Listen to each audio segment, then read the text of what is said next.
کیا آپ نے بائبل میں ایک حیرت انگیز پیٹرن دیکھا ہے کہ خدا اکثر انسان کو اس کی منزل سے پہلے اس کی تیاری کے موسم سے گزارتا ہے؟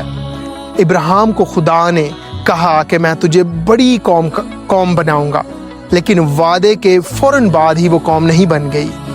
بہت انتظار کرنا پڑا، یہاں تک کہ پہلے بیٹے کے لیے بھی اسے بہت انتظار کرنا پڑا۔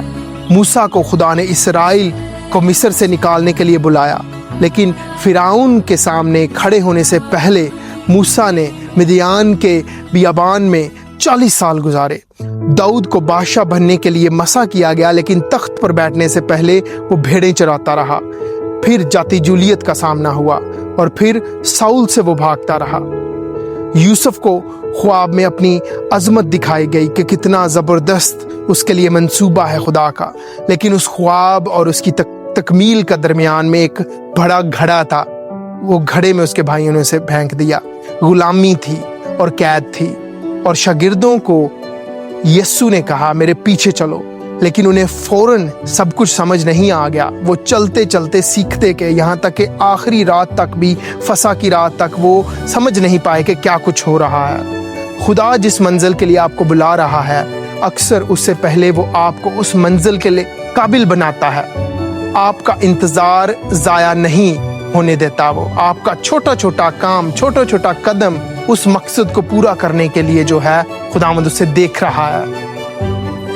خدا کبھی بھی جو ہے وہ اپنے جو راستہ آپ کو دکھاتا ہے وہ اس راستے کو بدلتا نہیں ہے، بلکہ آپ کو اس راستے کے لیے بدلتا ہے۔ اس لیے اگر آج آپ اپنی زندگی میں مشکل، تنگی، پریشانی میں ہیں تو یہ مت سمجھیں کہ خدا نے آپ کو بھلا دیا ہے۔ ابراہیم کا انتظار، موسیٰ کا بیابان میں رہنا، داؤد کا غاروں میں دوڑنا، جان بچانا اپنی، اور یوسف کی قید، سب خدا کے بڑے منصوبے کی تیاری تھی۔ اور شاید آپ کا موجودہ موسم آپ کی زندگی میں بھی جو ہے وہ آپ کی کہانی کا آخر نہیں ہے، آپ کی تیاری کا حصہ ہے۔ رومیو 8:28 میں بائبل مقدس کہتی ہے، اور ہم جانتے ہیں کہ جو خدا سے محبت رکھتے ہیں ان کے لیے سب چیزیں مل کر بھلائی پیدا کرتی ہیں۔ خدا صرف آپ کو منزل تک نہیں پہنچاتا، وہ منزل سے پہلے آپ کو اس اچھے منصوبے کے لیے تیار کرتا ہے۔ خداوند آپ کو برکت دے۔ اگر آپ کو یہ میسیج اچھے لگتے ہیں تو شیئر کریں اور فالو کریں۔ God bless you.